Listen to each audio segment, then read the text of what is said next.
Welcome to the Linen Suit and Plaster Tie podcast. This is the podcast where we curate, investigate, explore, dissect, and analyze the amazing power of storytelling and learn how to harness that power in our everyday lives. I'm Gore. I'm Kevin. Apparently, we're curating powers now. Curating powers. I really want to say curate in the intro today. I don't know why. I think that word was just in me, and I was like, I really want to say it. We're recording today from sunny Los Angeles, the median tech hub of the world. And as I kind of move from city to city, and we've talked about this a little bit in the past about how different cities kind of have like different vibes and different stories, right? The cities that are kind of defined by industries, they tend to like run on these stories like the Bay and San Francisco's tech, right? The story is, what are you doing in tech? How can you techify your life? How can you techify your company?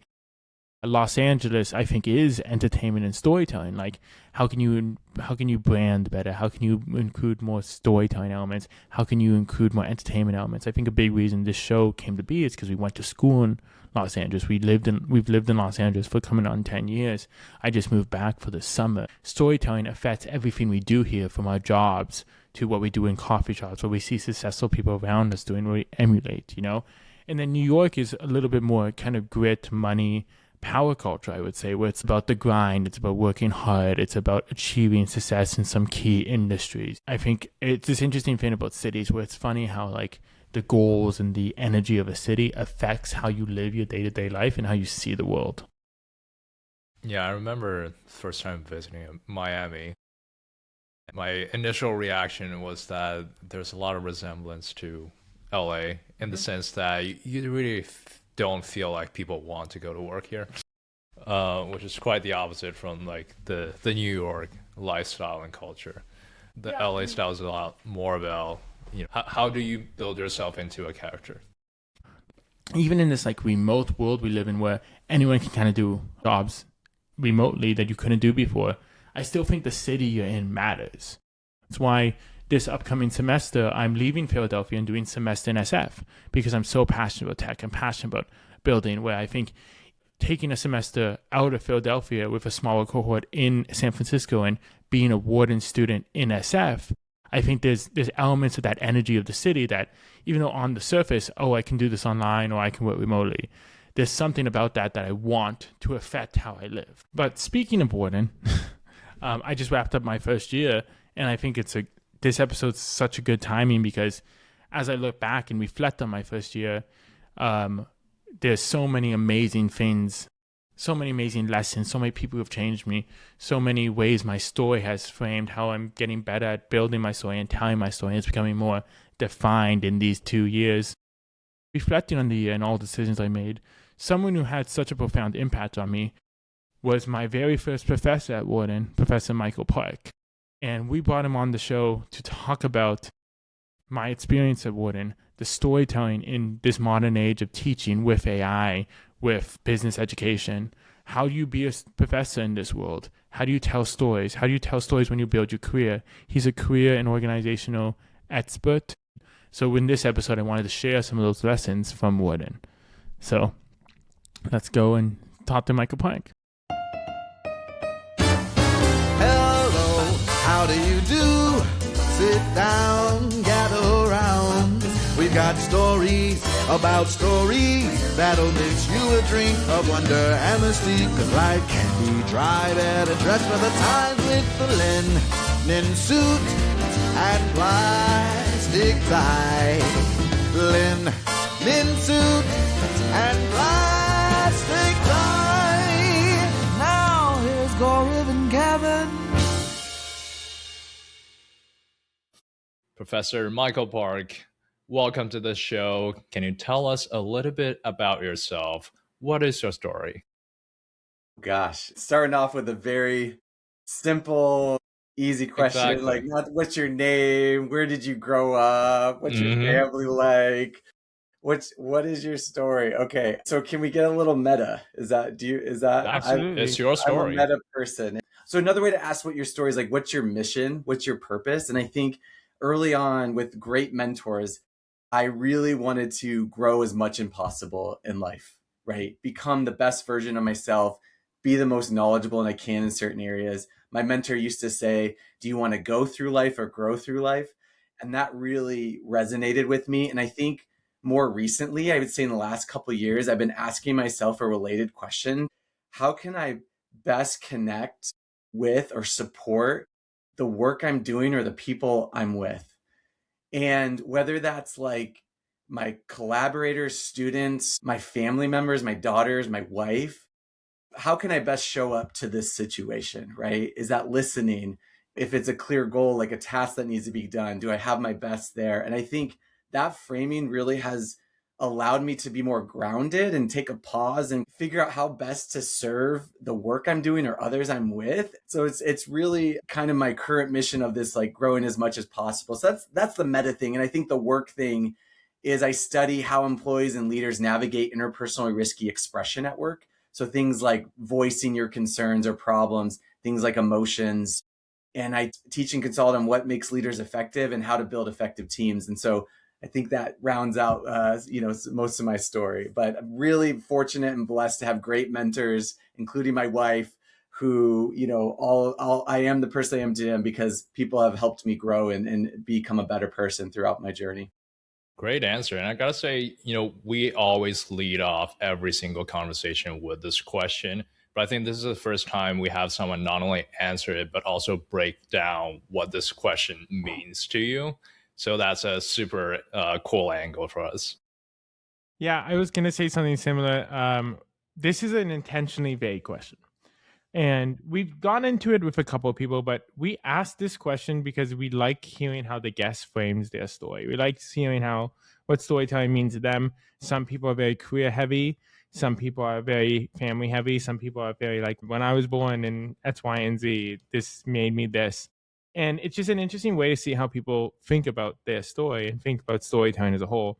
So it's purposely vague, and we love just like diving into the different types of answers. But I'm really excited and super nervous because I'm always awkward when I interview people I know, right? I'm bad at that one. Like it's the same way, like when I'm interviewed by people I know, it's the worst interviews. But I'm excited because you were my first professor at Wharton, and we've been talking more about Wharton over this year as the show's changed and adapted to a really insane Wharton schedule.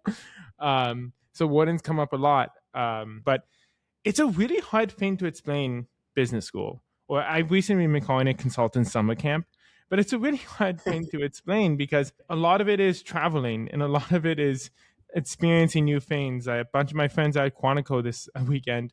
A bunch of my friends went to the firefighter academy. How would you describe the business school experience, and what do you think is the real value add as someone who's trying to explain it to other people? Yeah, and you mean specifically for like MBA students, or because I think it does matter on the audience, right? Like who like the value of Wharton for me or a staff member, or it could be different, but for MBA students, and honestly, you may have a better answer than I have, but here's what I see. I think that a school like Wharton and an MBA allows students to reinvent themselves, right? And sometimes that may be having greater clarity on the direction they're already going, and they want to keep going in that direction. So like, if you're a finance person coming in and then you want to leave as a finance person, you have better clarity on what that looks like for you, how you want to do it, who you want to work with, better opportunities, networks that have grown, right? That support you in that, both with work, but I think in life. And I think for other students, though, it's an opportunity to kind of take a step back, reset, reevaluate their priorities, what matters to them in life, and how they want to envision that and do that. And I think that opportunity to do that, but plus really smart people and resources to help you make that actionable, that's what business school is about, right? It's almost like if you think of the analogy of like a startup accelerator, but in this case, the startup is you as a person. And what do you need for that? You need to be exposed to a lot of different ideas and opportunities. You need to be figuring out what you're about, what are your values, what are your strengths, weaknesses, and then figure out like how to make that happen. And I think business schools bring those things together. It's like a prolonged startup accelerator for who you want to craft, what your career you want to craft, and who you want to craft as a person. And I think that would be the way I would explain it if that resonates with your experience. No, it does. I think with me, because I came from a tech background and I wanted to stay in tech, there was a lot of questions about what's the value add if I'm not pivoting into something specific like finance or banking or consulting or even into tech. But I think for me, it's this what you were saying about like reevaluating and taking a second to reset and ask yourself, okay, I've been on this path and coming from like an immigrant experience at in the US and going from UCLA job to job, you are very set on like you need a job, you need to be in the next job, that's how you stay, right? So taking like the 2 years or so far 1 year to take a step back, reset and say, why am I doing this? And I think even like I've been prioritizing so much joy these 2 years and learning how joy and fun fits into my life more than Yeah, just achievement. I think totally. that's been such an interesting change to my story. Absolutely, right? So like there's something to figure out. And I often advise leaders and students to do this, not like obviously don't take a 2 year sabbatical or MBA every couple, Yeah, but yeah. like take this pause and being like, are you actualizing on your values? And that means you really need to understand what your values are. And I think an MBA program like this has so many opportunities to kind of understand what your values are because there's so many opportunities to pursue, right? And you have to prioritize and you get to see yourself, what does matter to me? And that's really important for actualizing that out of business school as well. So when you work with high achievers, like you're in a space of obviously surrounded by high achievers who are constantly working to achieve the most. How do you talk about taking a step back and reevaluating your story? Because that seems scary. Like I don't want to take 2 years off or 1 year off. I don't want to sit back and question everything I just did. I worked so hard to get here. Real quick, a joke. Sometimes people quip that the W in Wharton stands for workaholics. So you're achievement oriented. But yeah, like how do you do that? So I often try to frame this question when this question comes up with talking to students or anyone is, okay, let's just do this thought experiment. Let's say you could take away the performance pressure and the fear, right? What would you do? What would you want to do? And I think that's a first good step to answering that question in terms of reevaluating. Because if you took that pressure, whatever that pressure is coming from, right? It could be coming from stories you tell yourself, stories your parents told you, stories society's telling you, right? It could be talking about financial pressure, whatever it is. If you took that all away, would you keep doing what you're doing? So start there. Remove the fear for this thought experiment because that'll give you clear about your passions, your values, what you want to be doing. And that's a constraint then with what you can work with. Because then the next question is like, A, can I make that possible? Right? What's holding me back?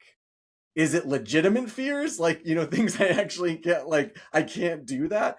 Or is it like perceptual fears, things that I'm holding myself back. So then you can work with that and be like, look, how did you get to where you are now?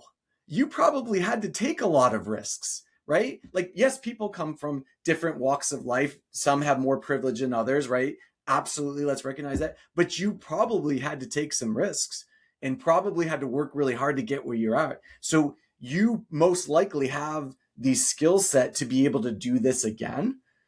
And could that be worth it then at the end of the day when you like, instead of seeing what's in the way of getting there, visualizing the end goal of like what it would look like once you're there. So I think that's kind of the thought process for that because it is scary. Like, let's admit that, like, it is scary to try something new at this stage. But if you take that beginner's mind of like, wow, if I was just starting out, you could end up maybe being happier when all is said and done.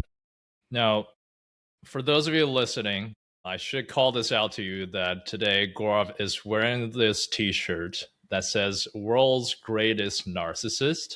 And we talked about how that shirt came to be in an earlier episode. Gaurav has told the story. But today, since we have Michael here, could you maybe walk us through that class you were teaching that kind of gave birth to this whole story? What was the content of that class? What lessons were you trying to impart on your students that involved narcissism? Yeah, so as part of the intro leadership and teams class, we talk about this study on CEO narcissism. We try to get students introduced to how we take an evidence-based approach at Wharton with a lot of the principles we teach come from science. And that's kind of the setup. And Gaurav talked about your podcast, if I'm remembering correctly, right? Gaurav, is that Yeah. correct?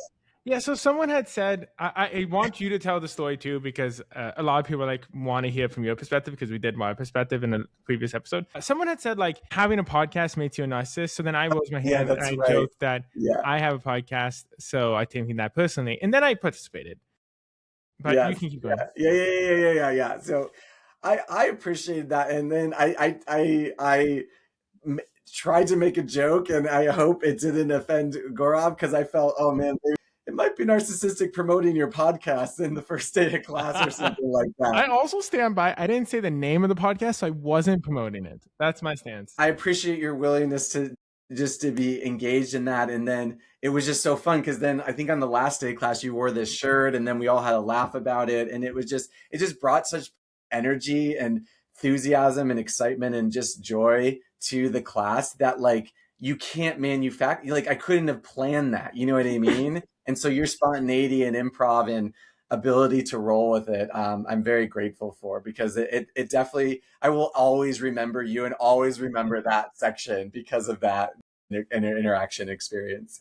No, I appreciate it. No, I found it very funny. I think I lead with humor most, right? So I think, and this was the first class ever at Wharton. I think it was like an hour in, like first. This is when we were all still like I can't even imagine like, observing this now, because everyone's so buttoned up still. Like we all people are still a little bit like computers are closed, no phones. Like we're all so locked in on this class. So I think it was. Oh, I loved it. I loved like breaking the humor with that. And then I learned you can get any T-shirt on Amazon very fast.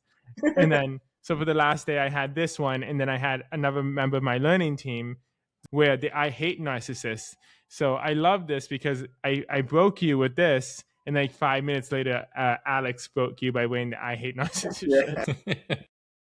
When he says broke, I like was literally in teaching about culture, and then just saw it and like just started cracking up in the middle of the class, and everyone's like, what is this? What is happening? And I'm like, did you all see these shirts? And yeah, it was a very memorable moment too.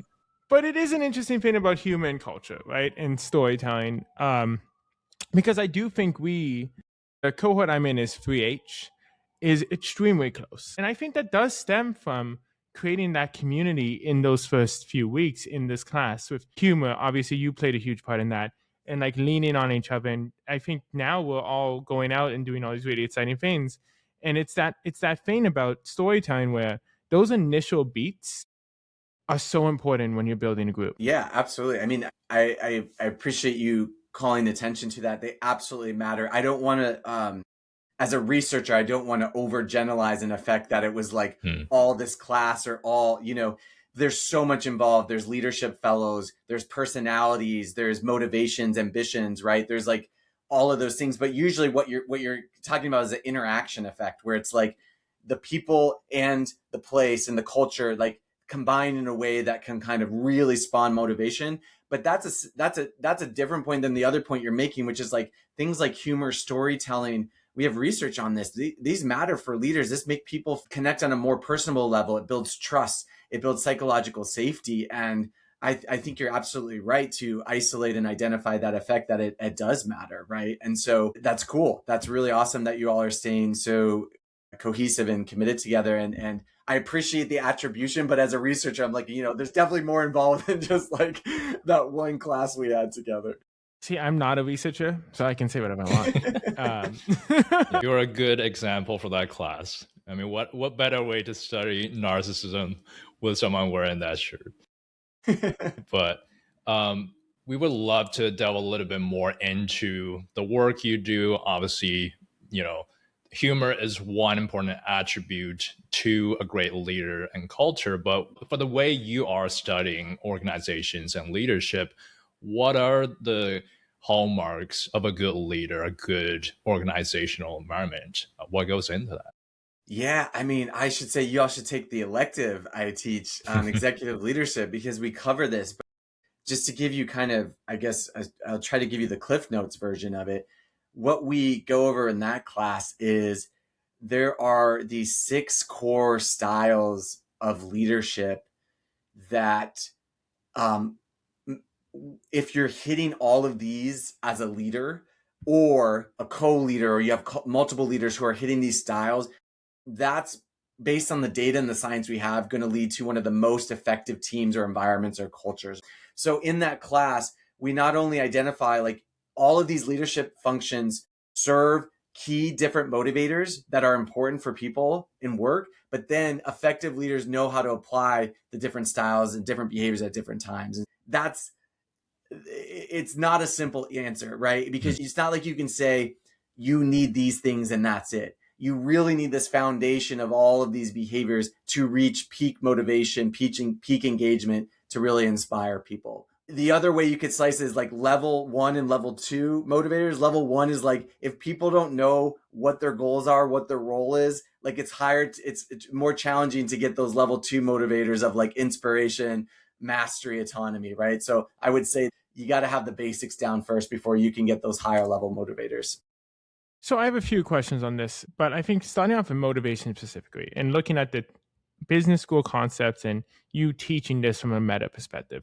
In this age of AI, this was something coming to business school I was kind of excited about, like how am I going to learn with AI? And teaching with AI is a huge challenge. How do you keep students motivated to actually learn this material when maybe you can just like throw a paper together using ChatGPT? I'll answer this in 2 ways. So the first answer to your question, how many times am I going to say it? First answer to your question is actually some of the things that help people learn the best are needed even more, which is experiential learning, right? So like in the classroom, are we experiencing the material we're learning about? And the ways that I try to facilitate that and other people are effective at that is through activities, simulations, and I use a lot of videos, right? And so they're experiencing it. So those principles of learning by trying it out, learning by seeing it, like watching film, right? Like I used to be an athlete. How do athletes learn? They practice and they watch film, right? Same thing with students and leadership and teams. So I think that principle is going to stay the same. And so if you're not doing enough of that, maybe we need to do even more, right? That's a change. The other then is the reflection bit, the assignments. Are there ways AI can complement the learning rather than like reduce learning because people are just using these tools and not actually writing papers and like reflecting on it and those types of things? And I think the way that professors, at least what I've seen at Wharton, try to do that is be much more innovative with their assignments, right? And so instead of like writing a paper, although I admit I still have a paper, it's like, can you create an app that trains leaders how to be effective leaders? Of course, I think Peter Capelli just tried this in his elective, which is you need to teach an AI program how to give a performance review. So they have to take the content from class, which is like how to give effective performance reviews, and then create an AI tool that can like simulate this and do this, right? One assignment I did is I do a video case analysis for a team project, which is you have to find videos out there that actually reflect content from class and analyze it. So it's harder for AI to do that right yet because, and I let them use it. Like if AI helps you find good video, analyze, great. But they still have to perform and talk and like perform and give the analysis in a recorded video, right? So I think that is the other way that these tools can be used as a complement rather than a substitute for learning. Yeah, and I think that goes back to the storytelling of motivation, right? It's you have to, because it's getting a little bit harder now to tell yourself why you should read this book or why you should take this class or why it's important to learn the fundamentals of storytelling, right? Because you can basically throw a bunch of words in ChatGPT and say, make this look nice. But building that narrative, pulling someone in, especially now that they get 20 perfectly written emails, like the one that stands out, the narrative moat is the one that has the story that is compelling, that pulls you in, that can kind of raise above the fray of these AI driven. And this is the same thing with what you're talking about in business leading education. It's learning the fundamentals is so important because that's a distinguishing factor. Yeah, I think I agree with that. And I think I would add that our role then is also like content experts, right? Because these machines just spit back ideas that you're feeding them. And like part of your role is like what your story is to be the expert on what that story is, right? You can still craft the narrative. You can still craft the content. Like maybe what it spits back is like, that's not bad, but like maybe there's a better way to do that. Or maybe it's not hitting a point that I want to hit. And so then you can iterate with it to try to like find that language or try to find that way that it comes out, right? Mhm. I think we still need human experts to feed it the ideas, feed it the content, and like curate that way in the best possible story for what you're trying to communicate. Yeah. What I've heard from your class design that I really liked is how hands-on and practical it sounds, which when you try to design a class, that's something people always go for. But what I've learned over the years of just being in school and now having entered the workspace is that how little out of all the classes I've taken over the years, how little those were directly applicable, the content themselves in the actual job. And a lot of times I'm learning what I'm doing on the job or in that process of interviewing, getting to know the company. And that's one of the things I get asked the most by current students is, what classes translate, how do you prepare yourself? But the best answer I could give them from my experience, kind of the other way around, is like, you kind of don't a lot of the times. And then you kind of really need to learn by doing, actually be in that environment. Yeah, I would say I would push back as I think your leadership and teams content, it could be the most transferable. And we get a lot of alumni where they're like, I wish I paid more attention in my leadership and teams classes, because I think some of those dynamics are transferable. So what I think happens is like sometimes an aha moment where it's like they experience it or learn about it and then like they go back, right? Because then learn by doing, but like, wait a minute, there was this framework. I remember like Michael talking about, or Adam or whoever at school was talking about, and Nancy, and like then they put it into context and then are able to apply it much better. So I would say both and, but I think what we hear at least is a lot of the technical classes or some of the content, those sometimes aren't as transferable. Yeah, and that's a really great way to put it as well. And I do realize I'm kind of only halfway through with that explanation because sometimes the moment I realize what I have learned, it doesn't come as a moment where, oh, I knew what I learned. Here's how I'm going to apply it. It's more so that, something happened. I encountered this situation and I, in action, applied this experience or skill to resolve it. And then after the fact, looking back and realized, oh, these are the things I had already learned that just came back to me that helped me with the situation. So it's kind of a counterintuitive story, if you will, of how learning applies to your day-to-day problems. Yeah. Because a lot of times you only realize it after the fact. Well, and what you're talking about in research, we call it declarative knowledge and procedural knowledge. Declarative knowledge is having the information in your head and knowing what to do. Procedural knowledge is being able to do it, right?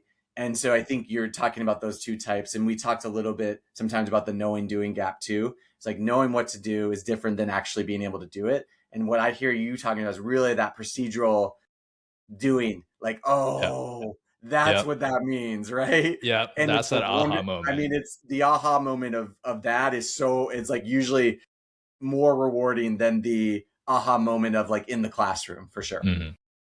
Being able to name something and show examples of it is incredibly powerful. When I am taught a concept that seems obvious if you think about it, but the fact that there's a name and there's previous history and there's examples of the human condition, that unlocks something, because then you can tell yourself a story about it. Like something I deal with in therapy a lot is like to stop shooting on myself. Kevin knows we talked about this a lot on the show, but like seeing that as an example and like putting a name to it, then I can put it in my story and say, oh, I should stop doing this because I'm noticing it. Like I just did it there. Like I'm noticing it. I'm seeing the story. And that's why naming and researching and finding these things that you can add to your own story is so powerful. 100%, right? We learn through language. We learn through vocabulary. And you gave me an insight right here, which is I knew this in a like research way of like models and taxonomies, but you gave me the story, which I'm like, you're right. How we communicate the story and to ourselves and others about the concept really matters, right? I really love what you just said in terms of connecting those dots. For absolutely, it matters so much to have a common set of vocabulary. And that's what science, I think, really gives us is like, what is this thing? What does it mean? what predicts it, what consequences does it have. But another way of saying that is like, what is this thing's story, right? Beginning, middle, end. So that's really cool. Yeah, we talk about this with everything on the show. It's the stories we tell ourselves, the stories that motivate us, and being able to name something. We had a whole episode back in season 1 about labels, right? Labels have the power to like hold you back because you're labeling yourself, I'm this one thing, so I'm always going to do this one thing, but also to empower you, like, oh, I have this title, I have this label, that gives me confidence to do this. And if you can put that as part of yourself and understand that, you can either combat it or use it to empower you. It's a big part of our show. Gaurav, I'm smiling ear to ear because you're reading my mind. Literally, I stopped myself, but I was like, if this keeps going, the point I'm going to make is labels can be liberating and limiting. That's my phrase. And it's exactly what you just said, is they can be very liberating because it builds knowledge and understanding. And that's powerful because then you can use that knowledge. We see this in personality a lot. Oh, I'm this personality, right? And they can limit themselves, right? And we don't want that effect of labels. We want labels to be liberating and empowering rather than limiting and holding people back. Yeah. And I think on that point about labeling, it often happens in a way where we've identified a label for ourselves and we think, this is who I am or how I am. Then at some point, maybe we are not satisfied with just being that and we want to change. And that can happen both on an individual level or in like a management or team-based environment where the team culture has been a certain way for a long time now. And then you might recognize there's an opportunity to better your environment and culture. But that transition can be hard, right? Because what Gaurav has talked about with his cohort, how close and active and involved they are, the reason it happened largely can be attributed to how they set the tone from the start. But when you've already set the tone and you want to shift it to a different tone, that seems very difficult. Do you have any good insights or studies that can be a great advice for people who want to make that transition when it's already starting off, not necessarily on the wrong foot, but maybe a little different? Yeah, absolutely. I think change is so hard, and it's in the literature, it's attacked in so many different ways, right? I'm going to set the context before I answer your question. Like, there's research on organizational change, right? There's research on habits, changing habits, right? There's research on something called deliberate practice, right? Which is also related to change because you're developing skills and improvement. There's rock bottom theory, like people only change when they hit rock bottom, like whether that's a company or an individual, right? Okay, it can't get any worse. You might as well change something now, right? So like there's all these different theories and research on different elements of change. I think the one that I will go to, because it's the one I think that's most concrete and actionable about individual change, since that's what you asked about, is the research on like this deliberate practice. Like, so essentially it's setting very specific goals for like a behavior you want to enact in a specific situation, right? So like let's give an example. You want to stretch yourself and you're more quiet in team meetings. And you really, we know people like this, right? And their voices are lost and we need them to speak up. Okay, great. I have this goal in this meeting, next meeting. I am going to say one or two things, right? Okay, what prevents me from doing that? Well, I'm maybe more introverted, so I need more time to think before I speak. Well, can you get the agenda ahead of time? Can you come prepared? Can you know and prepare something in advance? Then that gives you the confidence to do that, right? Or maybe you go in knowing you're going to speak, so you're really reflecting and working hard, writing and thinking so that you get an opportunity and really challenge yourself, right? And then you keep doing that, and then you get feedback from people you trust saying how it goes. That's the deliberate practice model, is you set a goal, you practice that behavior, you reflect on how it went, what could go different or better next time, and then ideally you have someone who could be not necessarily a coach. A coach is ideal if you have a coach or a therapist, but if you have someone who can give you feedback, because we can't see everything about the way we act. And so that's a very effective way, because you have accountability from another person, you get other feedback, you're setting specific goals, and it eventually becomes a habit that you just then do, and without intentional, deliberate goal setting and practice. One point you mentioned just there when it comes to maybe exploring coaching or therapist, someone else pointing out to you or walking you through what you're doing, because sometimes we don't know the full picture when we're in ourselves. That's a really important angle as well. But then also from there, as a scholar and a researcher of management yourself, I'm sure this is something you explore a lot when you are studying organizations from the outside. How do you balance that fresh angle with the understanding that because you're not necessarily in that management position yourself of the people you're studying, there might be things that they understood better from their angle that's not obvious to you firsthand? How do you balance between those two angles in your work?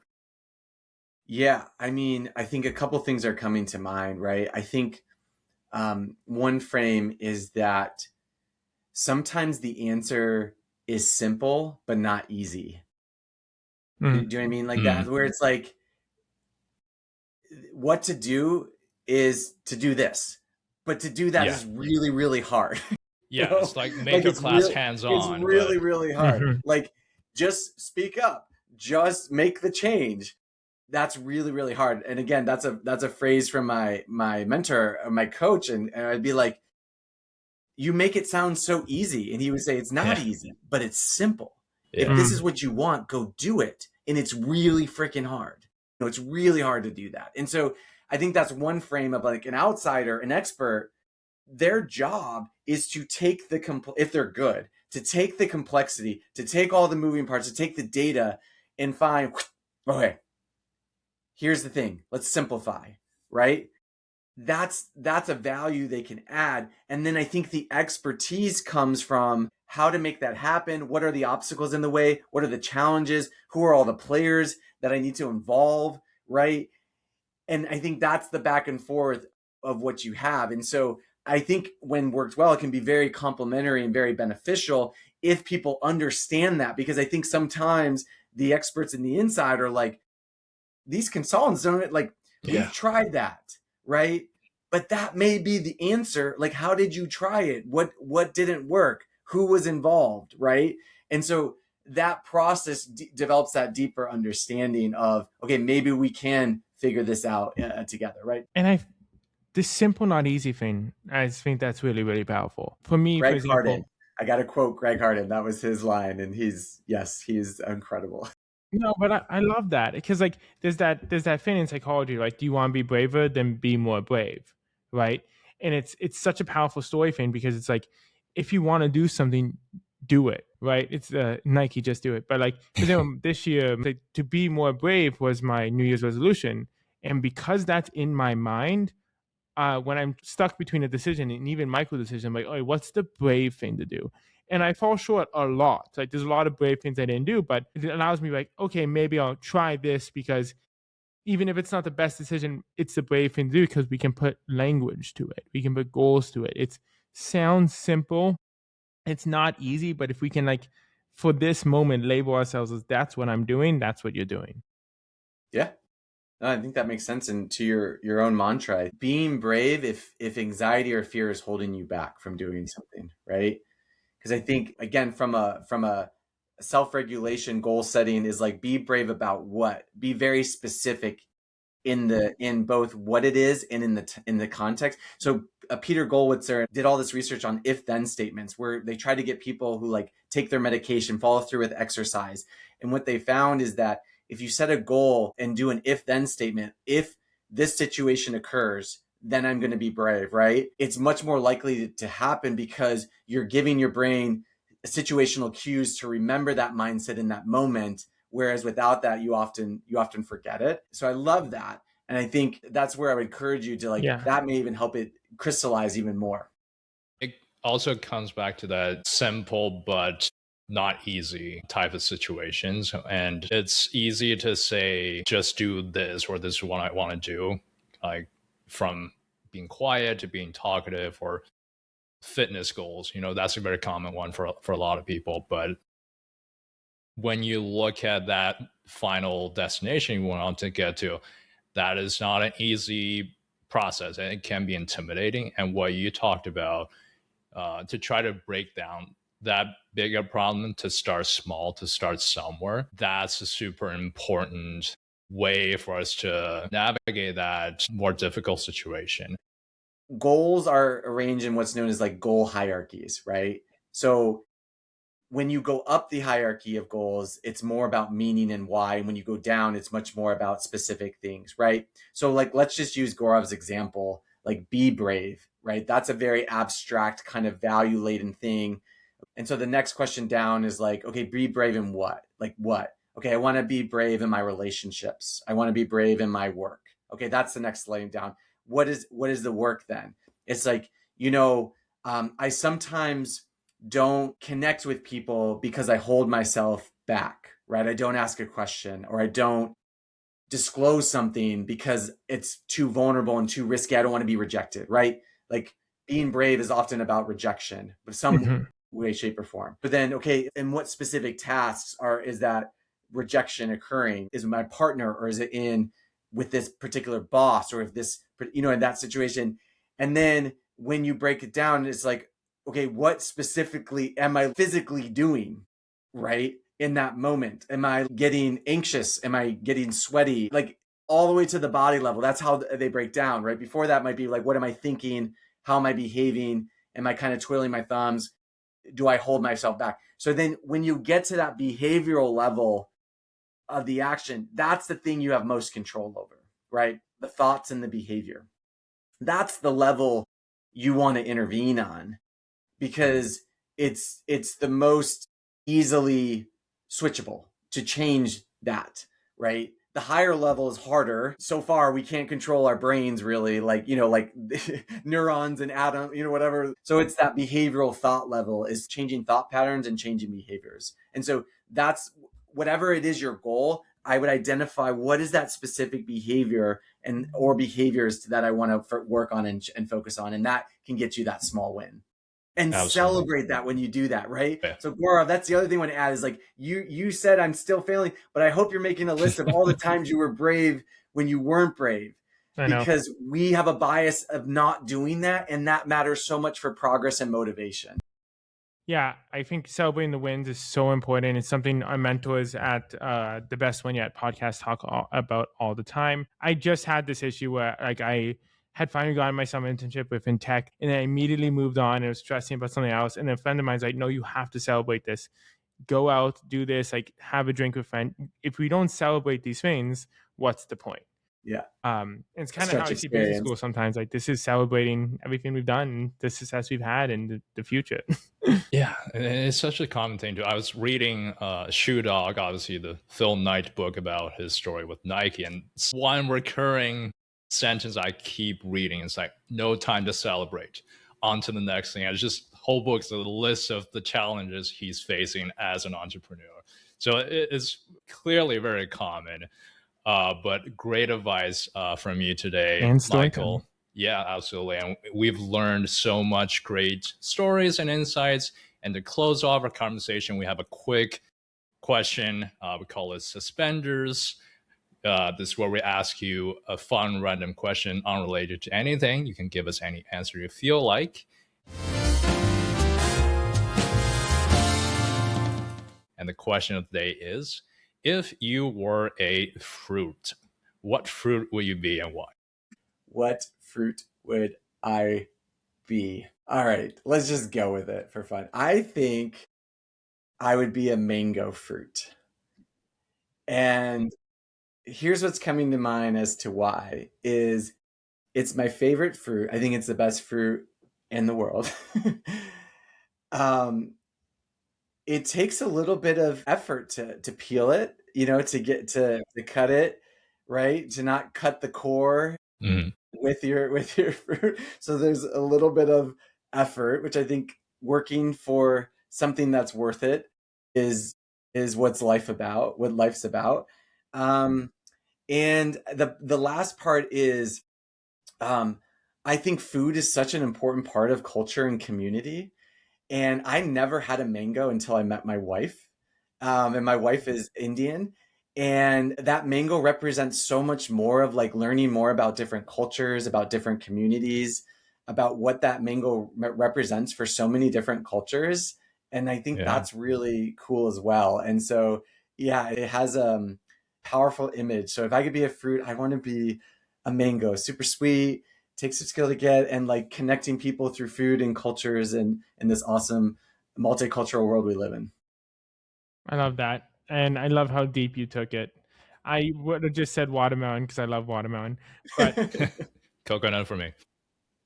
I appreciate you so much for taking the time. This was such a great conversation, as it always is. Learned so much. And thank you for teaching us a little bit about behavioral storytelling.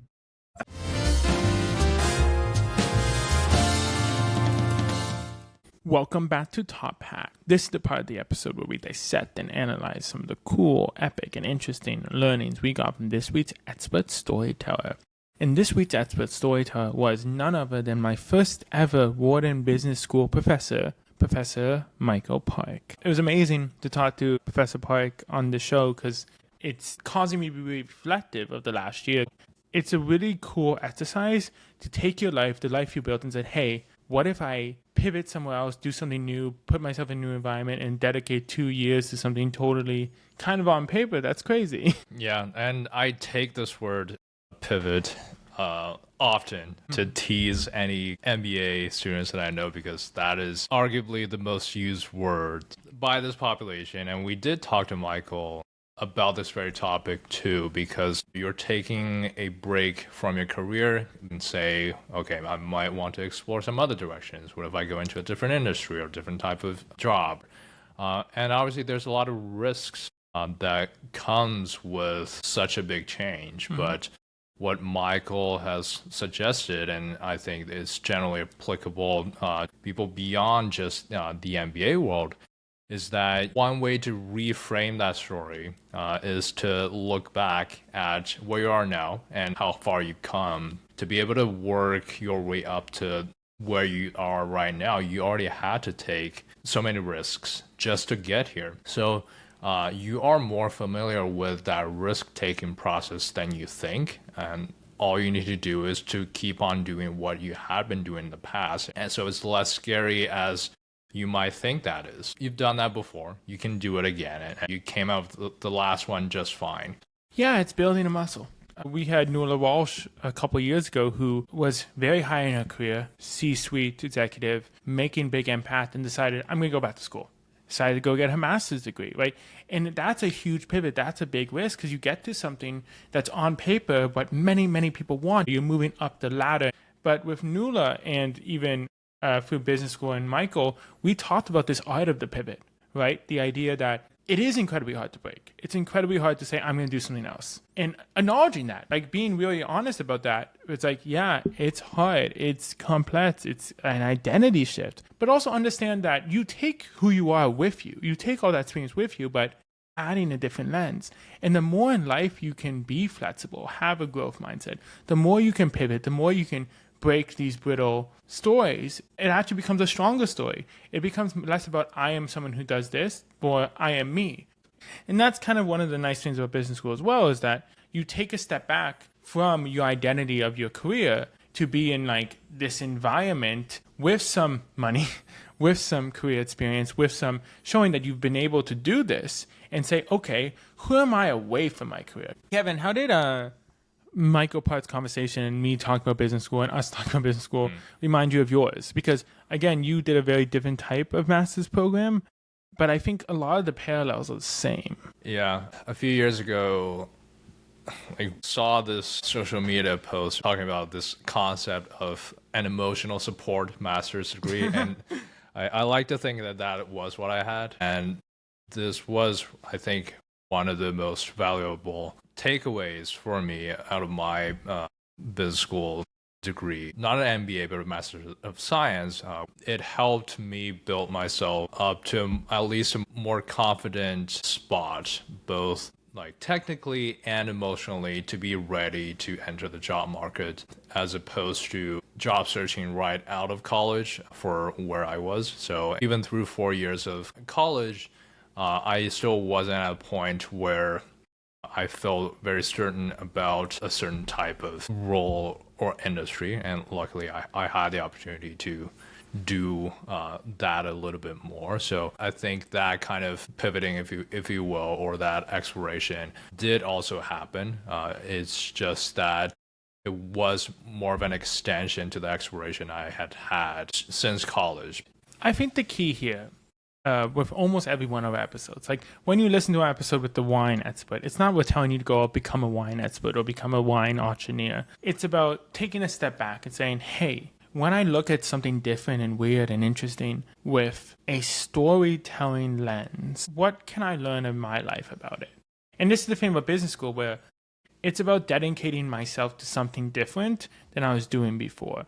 And I'm very privileged to be in this environment, but all of us can take a step back and do a storytelling audit. Ask yourself, what are you attaching to identity? And making yourself more open to pivots, making yourself more open to break those stories and say, what would happen if I didn't do this? What would happen if I lived in a different city? What would happen if I changed jobs, or I tried something new, or I rethought everything I've been thinking for 20 years? What would happen if I stopped and started over? Your storylines have immense power, like a label, to empower you, but it can also hold you back, because every day you're investing in a storyline when really that's sunk costs. Everything you have done up until this point for your career story, that's in the past. You can't change it. But maybe the best thing for you is to reevaluate that story and, Kevin's word of the day, pivot. So take a second to ask yourself, what stories are you telling yourself? And what would happen if you made a change? And this has been another great episode of the Linen Suit and Plastic Tie podcast. Thank you, Professor Michael Parke, for coming to our show. If you like our content, make sure to subscribe and follow wherever you're listening or watching us. Follow us on Instagram and TikTok at LSPTpod, LinkedIn, Linen Suit and Plastic Tie. Make sure to also leave a review and share with a friend. Leaving reviews, 5 stars, sharing with friends, it's the best way to help us grow the show and really keep helping people unlock the power of storytelling. So, Kevin, after this conversation, what do you think? Am I a narcissist? Well, you're not wearing that shirt today, so not today. Not today. Thank you so much, Professor Parke, for joining us. Thank you for listening. You made yourself a better storyteller today, and that made you better. So we love you. We appreciate you. Have a great day. You look amazing. Linen suit, plastic tie. Linen suit, plastic tie.